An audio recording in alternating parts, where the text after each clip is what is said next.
And welcome back, everybody, to another episode of the Always Pressing PGA DFS podcast.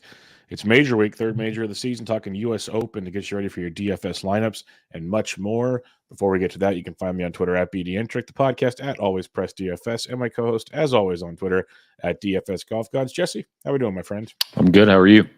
Doing well. Another major on our hands here, and it seems like people are pretty excited about this one, so this should be good. It's going to be a lot of fun, I think. Yeah, you're closer to the area than I am, obviously. So Pinehurst is a big deal in the golf world. So It is. we'll definitely crack into that. But before we get there, we'll spend a couple minutes talking Memorial because neither one of us got to watch a ton of it. I kept checking scores on my phone from time to time. But in the end, Scotty Scheffler showed that he's still the best in the world. And it's kind of not close. Like, at least, he won by one, but it just felt like it was his the whole time. So any other takeaways you might have? Scotty's a beast. Morikawa finished well. Hovland slipped over the weekend. He looked like he was coming for it. Other than that, it's pretty much my biggest takeaways. But what do you got? Yeah, same. I mean, Scotty's really good at golf. Morikawa playing well still. Yep. Oberg was there. Hideki had a good showing. Yeah, I mean, I wish I got to watch more of it because it looked like it was a pretty difficult golf course, especially on Sunday. So, wish I could have seen it, but I was playing a 6-hour round myself. So, Ouch. Yeah, Ouch. I didn't get to see any of it. I thought I had it bad. dark. I was out of service for 8 hours on Saturday cooking for a wedding, and then yesterday I was water parking with the kid, and I thought I had it bad, but 6-hour round of golf, it's rough. Yeah, I mean, that's the Memorial is one of the funner golf tournaments Yeah. to watch because of the way they do trick it out on Sundays or even Saturdays and Sundays. It wasn't 800 pars is a pretty low score in PGA Tour standards. So especially for these elevated events, a lot of times they make the courses, they don't trick them out like Jack does. But I'm glad that they do give them this test at least once or twice a year. So, and then obviously it's a pretty good test it's a pretty good warm up for what's coming up this week. Definitely. Like, I wish I can't remember if we were on the air or off the air last week when I said I wish they'd have like a U.S. Open or a PGA at Jack's place, but then you made a great point that the members would probably have a little bit of an issue losing the course yet again. So the bright side is you could almost have a U.S. Open the way they already had it set up last week. So you don't have to do a whole lot to it, which is fun. So yeah, guess we'll see how that goes. But yeah, Scotty, I saw somewhere a fun stat. He has made over $24 million this year. Yep. He had 21 million last year, like 17 the year before. That's just insanity. Like if you think about the grand scheme of things, but pretty impressive stuff there for Scotty Scheffler. And he's the favorite again this week. So we'll get to that. But before we do, I didn't watch it. I know you didn't, but for those live golf fans, Carlos Ortiz won. That was fun. The Carlos Ortiz won. Who? I got you. The Cleeks won the team. That was fun. Bland is running things over there, but that's I said to have some fun with that. That's all I saw. But I did. The reason I bring it up is we like to talk about like how people played well at the Memorial. It's a good test for the U.S. Open. Like we can like see the form coming in thing. Well, Houston's not the biggest comparison to probably a U.S. Open venue, but Brooks did finish. I believe it was first in fairways gained and like top 5 or something in greens and regs. And that's pretty much what we're looking for the most part. So he's at least finding the way, it sounds like. So. Yeah, I don't. Did you see the pictures, like the side by sides of like their like aerial shots versus the aerial shots of the Memorial? Just no, the crowd sizes, that there was no crowd in Houston at all whatsoever. And, then I saw Liv was tweeting out pictures of the beer booths. That lines were like so long you couldn't get a drink in Houston. So yeah, I don't know. It's hilarious. It is, man. I mean, let's just figure it out. It sounds like together here. It sounds like they kind of are, because Rory said they had like a almost 5-hour like video conference on Wednesday, I think Tuesday or Wednesday, and he basically laid out groundwork for like a 2026 type setup. So it sounds like they're at least moving in the right direction, and we might have something in a couple of years. It won't be anytime soon, but we'll have something which will be a lot better than it felt like about 6 months ago. So yeah, we'll see. All right, let's talk U.S. Open. Obviously, event we haven't been to this course since 2014. But what do you have for us for some past event history at the U.S. Open? Yeah, so Wyndham Clark was the champion last year, 10 under, one shot over Rory at the Los Angeles Country Club. Matt Fitzpatrick was the 2022 champion, 6 under, one shot over Scotty and Will Zalatoris at the Country Club in Brookline, Massachusetts. 2021 was John Rahm, 6 under, one shot over Louis Oosthuizen at Torrey Pines. Bryson won 2020, 6 under, 6 shots over Matt Wolf at Winged Foot in New York. Gary Woodland won at Pebble Hills. Pebble Beach. Brooks went back to back. Aaron Hills and Shinnecock Hills, 2017, 2018. 2014, which is the only year that matters, at least recently, because it was played at Pinehurst, number 2. And Martin Keimer won 9 under, 8 shots over Eric Compton and Ricky Fowler. That's a leaderboard, folks. That is a who's who of stuff. But it's going to be a fun one. You mentioned Pinehurst, number 2, back in 2014. This is a par 70, 7,550 yards. So it's a pretty long par 70, all things considered. Donald Ross designed it in 1907. It got renovated after the 2010 tournament by Crenshaw and Company. They took out all the severe rough because they wanted it to look like a lot of the North Carolina courses where it's not a ton of rough, but a lot of like native area. So you'll hear it here on many shows, not here, but in general. You're going to get a lot of wiregrass is what they've planted to replace the rough. To me, it just seems more like a beachy version of fescue when I see pictures and stuff. Obviously, I've never played in it. You probably played in it more than I have. It's more kind of sporadic where fescue is just like you're going through a hayfield. Right. So it just seems like so. And even some guys have said it in practice rounds. It's like a coin toss. Like you could land in an open area. It's almost like playing Phoenix. Like there's cactuses and there's open stuff. And if you're in an open area, you're good. Or you could be right up in that stuff and you're just kind of SOL and you're punching out. So that's kind of one thing. I did see some videos today, and we'll see how true this is. There's like 15 to 20 yards of like this native area, and then it's like wide open. So it's really interesting to see where that's at. That might be where spectators will be. I don't know. There's a lot of trees on the golf course too.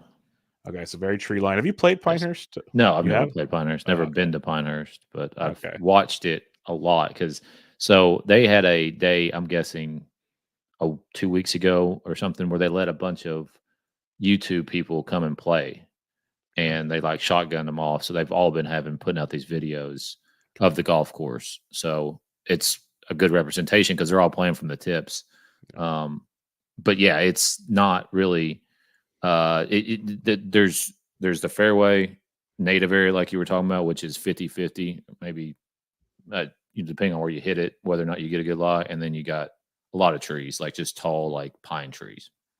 Yeah, so that'll make it interesting. There's really no water that comes into play, but you will have bunkers all over the place. And the biggest thing is like, yes, we're saying there's not a ton of problems, but of course you want to be in the fairway because these greens are going to be hard. It's the U.S. Open. It's what they do.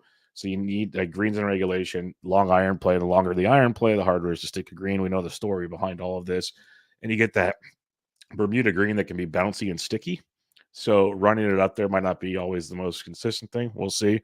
But like I've been watching some stuff this afternoon on Golf Channel, and they're showing just even different approaches. Like they showed Keimer was using the putter around the greens because every time you'd hit a wedge, you'd hope it would bounce up. It was like 50-50 almost on those type of shots. So you want to have greens and regulations, but if not, you want to be great at scrambling. You want to be great around the green. That's going to be a big thing because I don't think we're going to see like those old school -3 U.S. Opens, but like you said, Keimer had -9. It could be a lot like Muirfield last week. So you still need to avoid bogeys. You need to get it in. Par 3s are very tough par 3s, but gettable for long iron players. So like long iron plays and around the greens come the biggest factors for me this week. You're obviously going to need luck box putting, but these greens are going to be wild there. Wyndham Clark already said in his Monday presser that these greens are almost getting out of control already. So that's something to think about as the week goes on. Does the U.S. Open decide to let Zach Johnson and Phil Mickelson go crazy, or do they water them a little bit? But that's kind of it for me. Like there's way better courses. Like you mentioned, I think Friday had a whole visual thing that was pretty cool on their YouTube website. There's a couple really cool ones out there. So it's a long golf course. It's a great golf course, and as long as you're not completely going haywire, you should be in play. So what do you have this week? Yeah. I mean, one thing that I noticed too is they've lengthened it quite a bit. So a lot of these tee boxes, this is going to be really interesting to see how this plays out, because a lot of these tee boxes are going to be close to or like in weird spots in relation to the previous green. Okay. So I anticipate really long rounds because you know how these guys are. Like they're not hitting when somebody else is potentially going to hit, and like it might be a clusterfuck. But that feels like a British Open setup. There's a lot of courses on those links yes, courses like that. A lot of them, and those are yes, long rounds. Those are very right, long rounds. right. Because there's just a lot of waiting for somebody to hit or this or whatever. God forbid you see someone swing while you putt, like at any other muni you ever went to. Yeah. But, well, they, typically we don't have fans cheering whenever shit. So I mean, I get it to a certain extent, but I mean, anyways, so yeah, I think Kevin hit us up with a DM earlier in our group and was talking about it doesn't really matter so much off the tee. It's more of approach and around the green, and these greens are tricky. They're all turtleback greens, so if you miss it slightly one way, it's going to be down into either like a native area, a bunker, or just in the fairway kind of grass. So getting it up and down is really paramount because obviously it's really difficult to hit all 18 greens all week, and it's going to be really long. So long iron play would be something else that I would wait, but mostly really focusing on around the green, approach to the green, bogey avoidance. And there's not really a whole lot of course history. Obviously, some of these guys have played in 2014, but that was 10 years ago now, which is insane. So your Martin Keimer, I don't think is going to be there this week. And the captain of the cliques, I think he's good. The thing about Keimer that year was he was like an absolute world beater. Like I think he won the Players by a shit ton. And this was back when the Players was closer to the U.S. Open. Anyways, he just had a hot streak and obviously blew the field away, shooting 8 under and winning by 9 under and winning by 8 shots. I don't see that happening. I do think it'll be closer to, maybe 5 under, depending on how hot Scotty gets, how many putts he can make. But when he wins, it's probably going to be like maybe 5 under, because I do think that they're going to bake these greens out. Another thing is it's not supposed to rain between now and I think the end of the week there, and it's supposed to get hot here. It's supposed to be like in my neck of the woods, like in the 90s by the end of the week.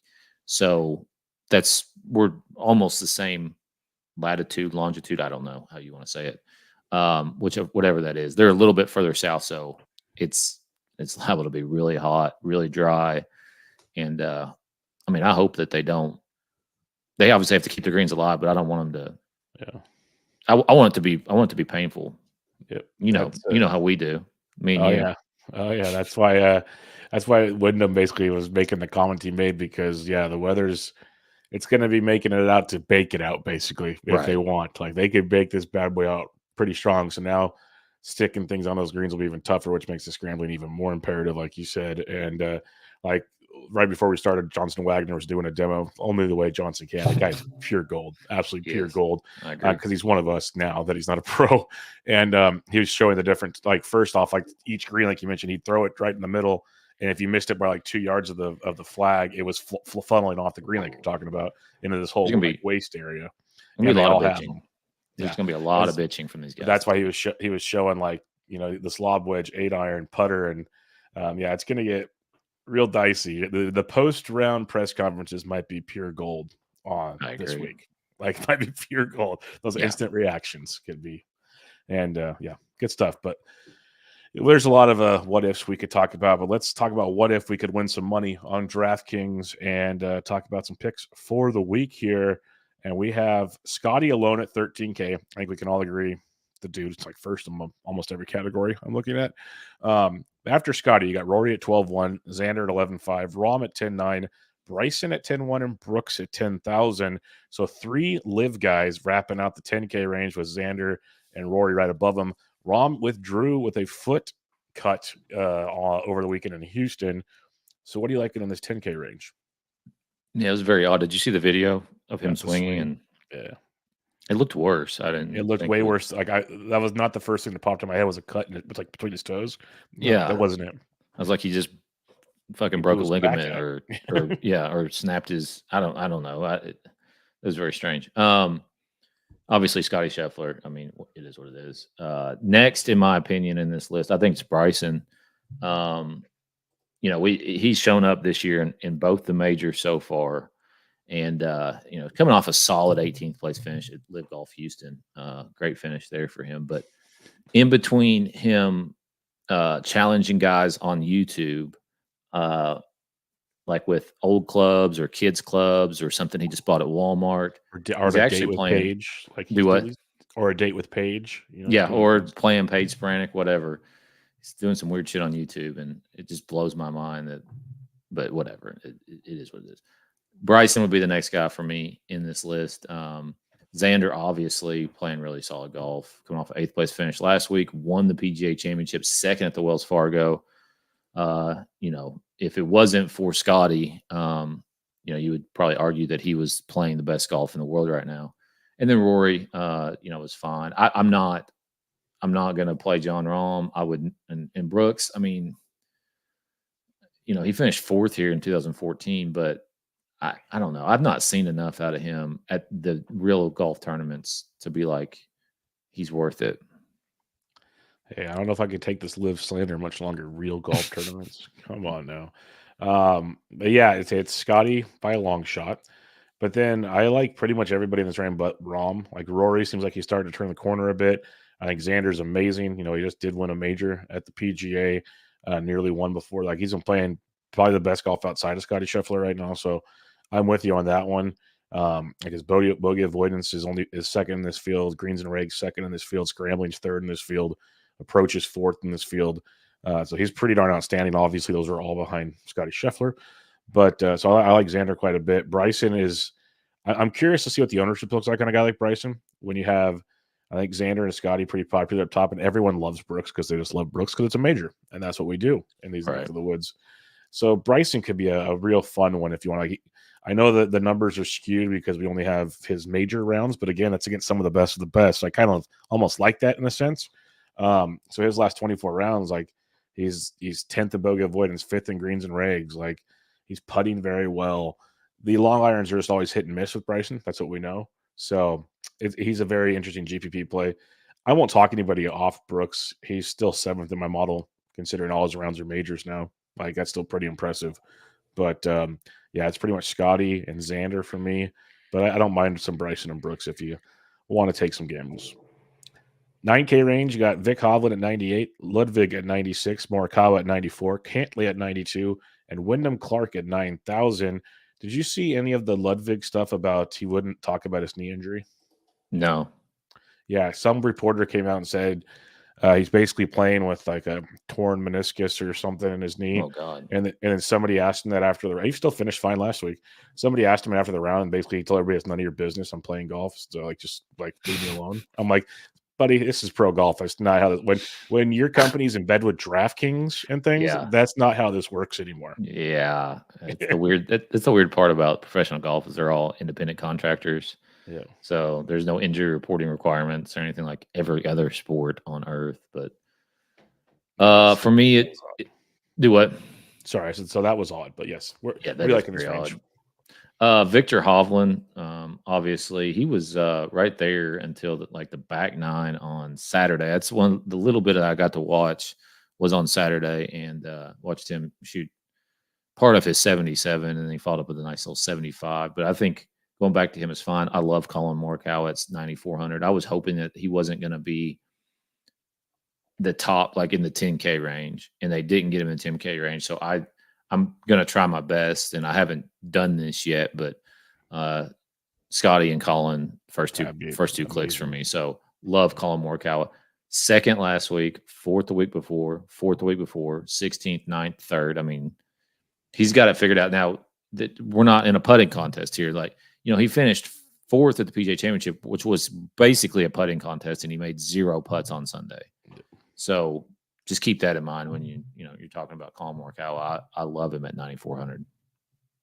Yep, I'm with you. If you, for some reason, if you want to skip the 10K range, which you don't need to with 5K golfers, Morikawa is the best play up here. It's hard to say by far, but feels like by far. We've talked about him pretty much every week of late, how he keeps getting better and better. He's somehow sixth in my model, fifth in bogey avoidance, 12 in greens reg, third around the green. These are all over the last 24 rounds. Long iron plays pretty darn good, so I'm with you. And like we make fun of his putting over the last 24 rounds. If you stroke gain putting, take that for what you will. It's different greens and everything.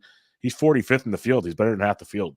So he's improving, at least in that direction, where a few weeks ago that was a bright red on my charts. So I love Morikawa. I'm with you on that one. I'll go back to Vic. Vic was outstanding the first 2 days. Over the weekend, it blew up in a just disastrous way. Like, it was bizarre. Like, I said, I wasn't watching. He was even started out round 3 good, got to like 7 under. I get back to cell service, and he shot 5 over on the day. And I'm like, what the hell happened? And I think he shot 2 or 3 over on Sunday. He's getting there. He really is. So I think he's a good, like, the way I feel about Bryson in the 10K range, the tournament play is kind of how I feel about Vic. I think they're really close, and they can cut. I wouldn't be shocked if come Sunday they're in the final group type thing. So both of them are there, but Morikawa's my dude. I'm with you on that one.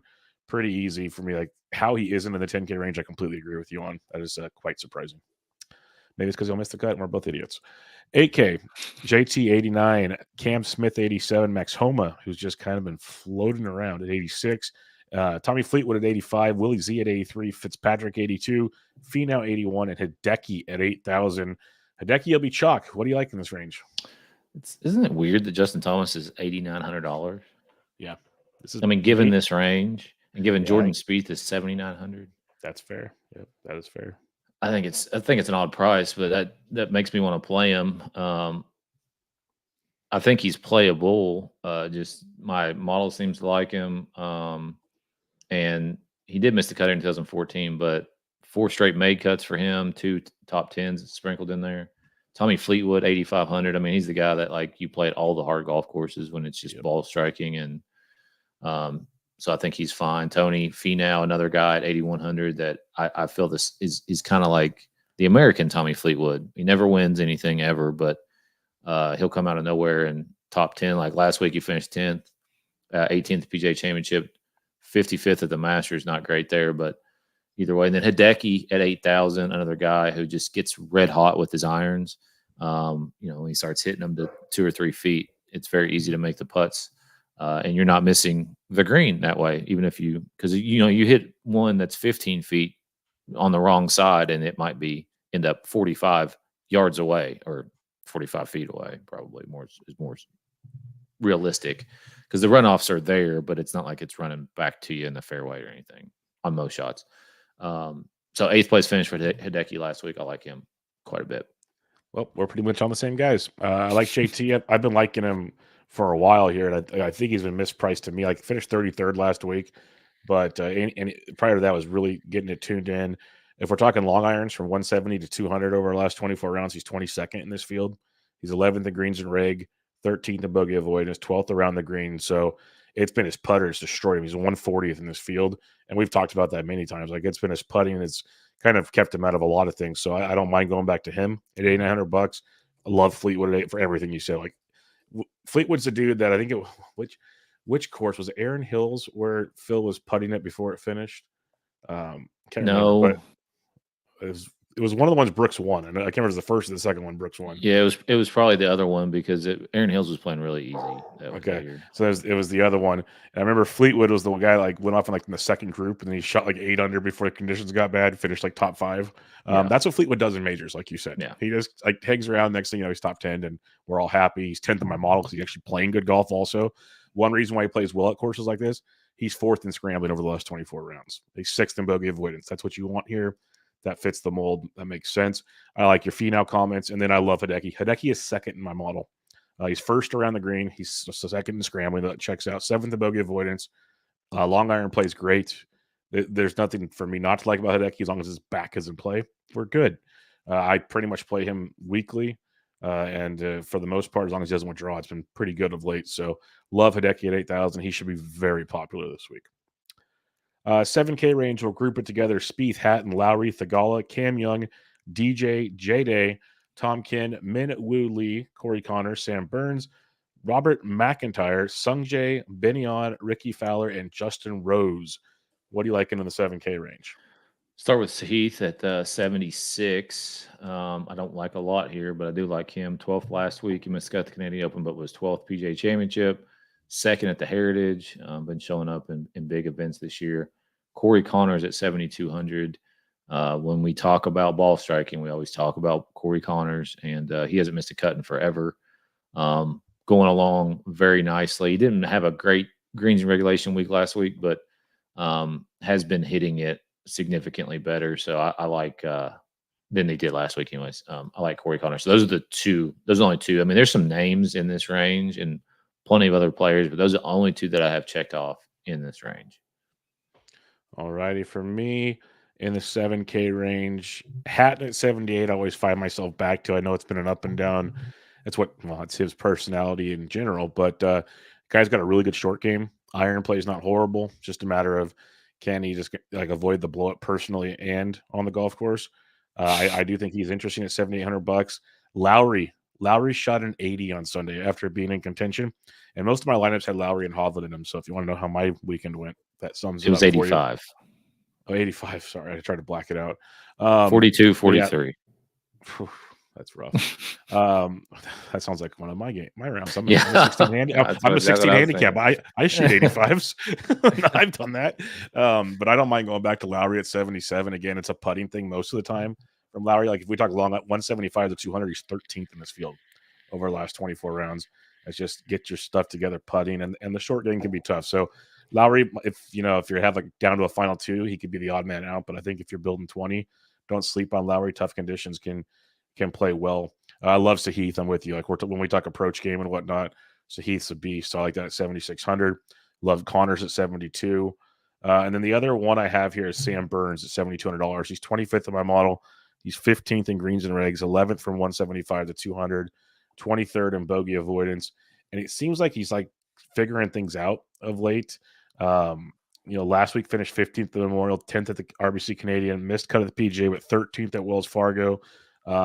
That's top 15 in 3 of the last 4 events. That feels pretty good to me. So Sam Burns at $7,100 would be a guy I'd be interested in for that price tag for sure. 6K range. We're not reading all these out loud. So who do you like here? Like 4 of them up top here. Russell Henley at 6,900. He made the cut, finished 60th here in his appearance in 2014, but last 4 starts are 27th, 23rd, 10th, and 12th. So he's playing really solid golf. Alex Noren, another guy who's been hitting it very well. He did miss the cut at the Canadian Open when I finally decided to play him, and then he made the cut again last week. Greens and reg was terrible last week, but you just needed to make pars basically, and I guess that's what he did mostly. But he did finish over par for the week. Yeah. Either way, playing fine. Keegan Bradley, I love Keegan at $6,800 here. So he finished 4th here in 2014. Has been playing really solid golf of late. 43rd at the Memorial, not great. Shot 78, 80 on the weekend. Man, that Jack got that place hard on the weekend. Yeah, it was fucking tricked out, dude. I mean, like, I'm surprised there wasn't bitching. If it was anywhere else besides Jack's place, no one's bitching to Jack. No one's bitching to Jack. Period. Played well at the PGA Championship. Played well at the Masters. So he's shown up in big events this year. I like him quite a bit at that price tag. Dean Burmeister, been playing live. Played well at the PGA Championship. Finished 12th, 18th last week in Houston. Not great. Only hit 61% of the greens, but the model seems to like him for whatever reason. Aaron Rye at 6,400. He's made a bunch of cuts in a row. PGA Championship showed up. I think he's playable for sure this week. Bezadenhout. I wish I played him last week. I touted him and I meant to play him and I did not do it.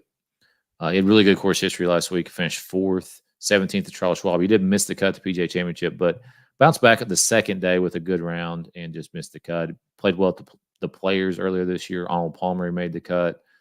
So that you're kind of more difficult events. He's been showing up and playing well, and that's all I got. Yeah, we have some similar. I love Henley. He's 8th in my model. If I look at the rankings, you'd be like, how is he $1,600? But the finishes have not been there to make him higher, but definitely looks very good for this golf course. Don't mind Noren. He's 20th in my model. Went back to him last week. He said, like, not a great finish, but got back to making cuts and doing what Noren does. Siwoo Kim could be one of the interesting ones here. He's 24th in my model. Over the last 24 rounds, 6th in approach, 25th in bogey avoidance.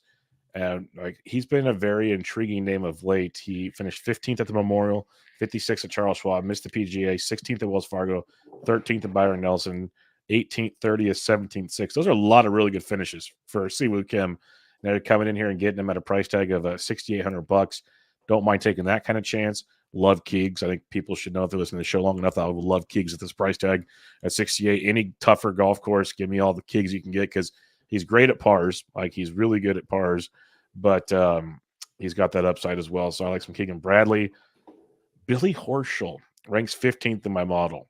He's 18th around the green, 6th in scrambling, 12th in bogey avoidance. A phenomenal putter over the last 24 rounds.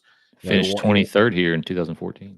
Oh, there you go. See, I did not have that. Finished 15th at the Memorial, 24th at Schwab, 8th at the PGA, 52nd in Wells Fargo, won the Corrales, 17th at Houston, 12th at Valspar.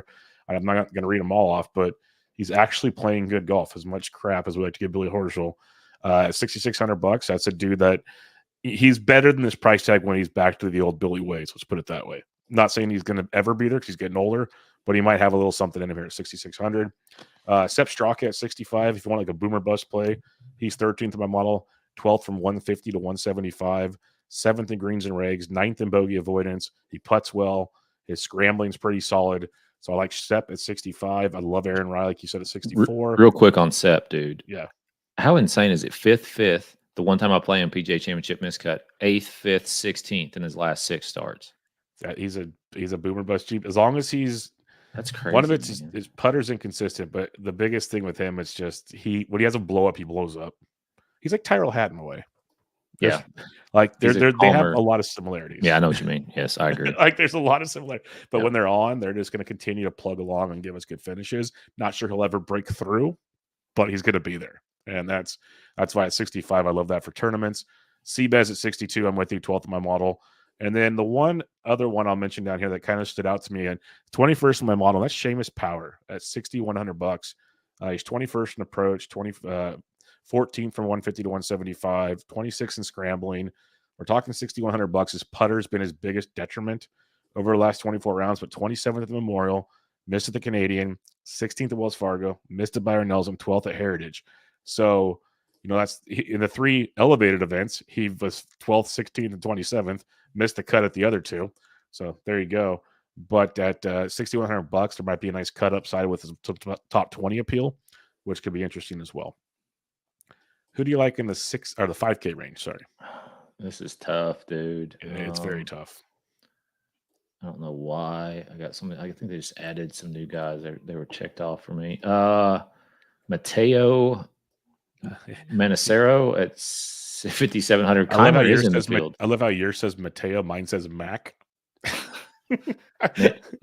Manacero, European Tour guy, 13th and 23rd in his last 2 starts. Miscut, but then 5th, has a win this year on the European Tour. Martin Keimer is in the field. That's crazy. Come off a fucking 9th place finish at the PGA or at the Live Golf Houston. The Cleeks won the team event, man. They're coming in hot. They showed up. They showed up really well. I don't know.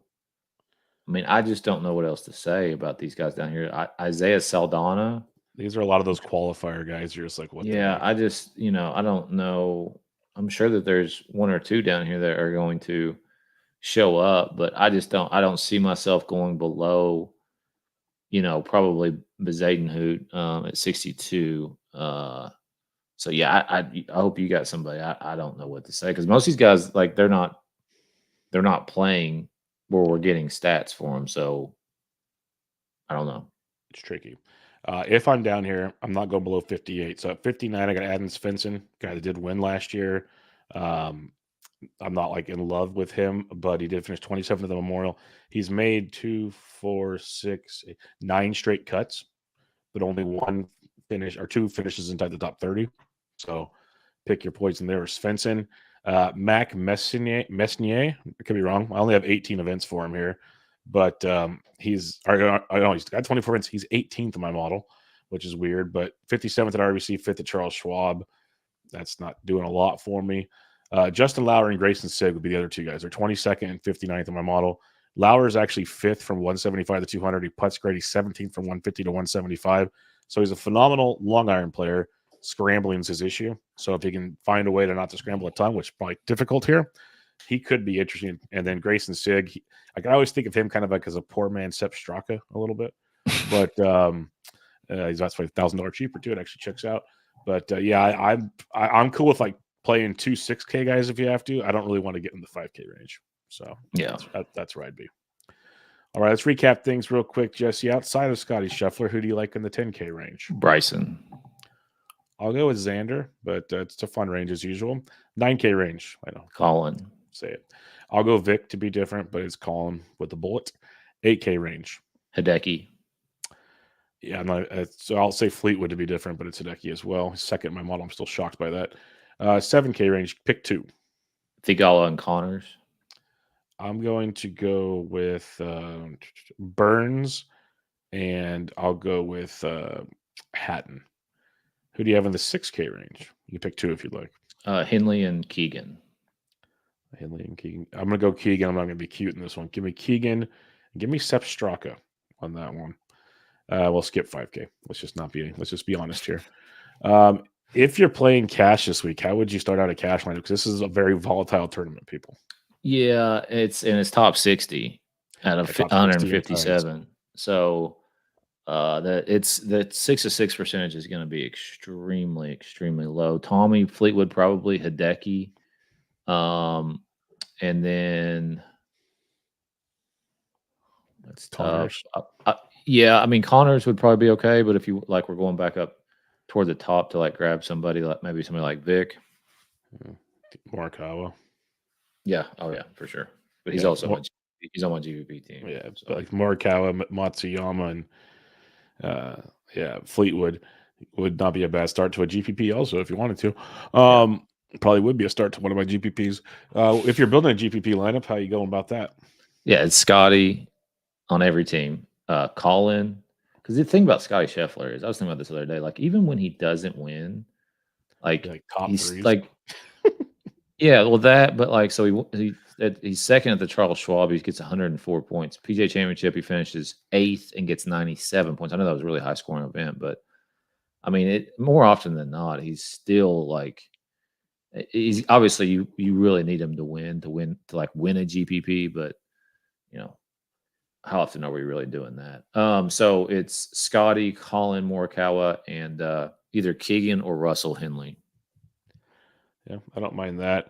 I'll go with Morikawa, Matsuyama, and where was my guy down?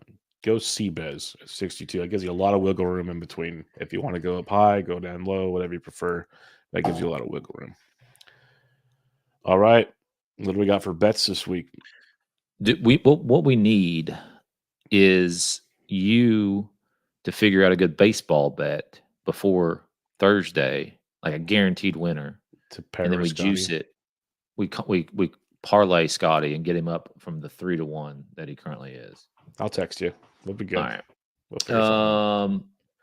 Otherwise, like I don't mind a combination of like Morikawa and Scotty. Like so that parlay, if you go top 10, Colin, winner, Scotty is 9-1. That's not bad. Not terrible. If you wanted, like, if you were really gambling and you wanted to go top 5 parlay there, it's 15, almost 16-1. I'm a sucker. I just keep the top 10 probably. Yeah, I mean, I'm with you. I wouldn't. I don't really like juicing it all the way to. I mean, because he's plus 320 to top 5, and it just gives you obviously some more wiggle room there. I'm interested to hear some of your top 20 bets because I mean, like as far as some value goes, you know, I mean, like I would bet Colin Morikawa at 14-1, Bryson at 18-1. You know, Hideki at 40-1's got some legs there. Finau at, you know, maybe probably would be better like a top 5 for Finau, 11-1. But yeah, your top 20s are what I'm gonna bet this week. I don't think I'm gonna bet anybody to win except for Scotty with a combo of somehow, some way. Matsuyama's plus 150 to top 20. That seems pretty exciting to me already out the gate. Tony Finau plus 210 to top 20. Kind of like what he does. Yeah. This shows you how the DK price on Sep's weird. He's plus 230. He's right behind Tony to top 20. Yeah. So Sep's priced up much more in the betting market. Sam Burns at 230 is not bad. I think Russell Henley at plus 240.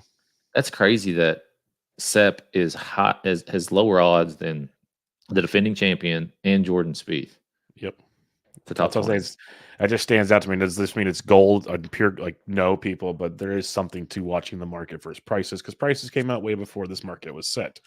So keep that in mind. Keegan at plus 250 would be another one to keep my interest. Seabez at plus 300 if he gets hot again. That's got some upside.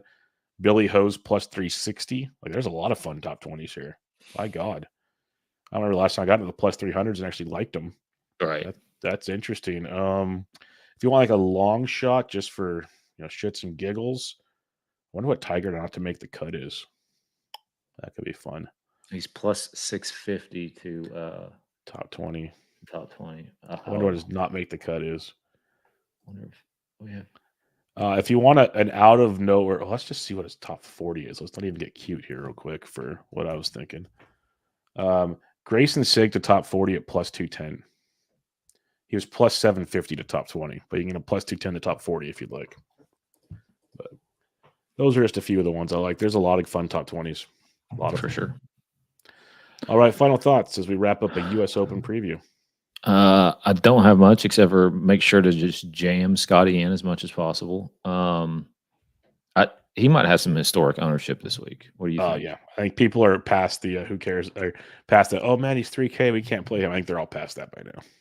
Yeah, I mean, and he's obviously just the massive, massive favorite. So, I do hope there's a little bit of drama. We'll see. I think it's if you want a good feel for the golf course, just get on YouTube and just Google Pinehurst number 2. There's so many videos out there with all these guys were playing it. So, otherwise, yeah, man, I'm looking forward to it. Should be another fun week.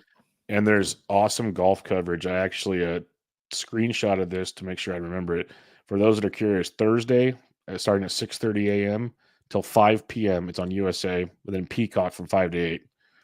Friday, it's 6:30 to 1. It's on Peacock, 1 to 7 on NBC, 7 to 8 on Peacock. And then Saturday and Sunday, USA and NBC for the entire day. So, there's a lot of coverage of the U.S. Open. Now, does that mean we get golf shots? We'll see. But the only downside is you have to listen to Brandel Chambly, which I'm not excited about. Because it's just his podium to preach. But that's a whole other story for another day, probably. But all right. Good luck, everybody. We'll be back with you guys next week for another elevated event. Major elevated event. Great scheduling. The Travelers Championship next week. That'll be a doozy. But we'll be back with you guys on that one. But for now, make sure y'all check out Jesse on Twitter at DFS Golf Gods. I'm at BD Intric, and the podcast is at Always Press DFS. And this was your 2024 U.S. Open preview. Catch y'all next time.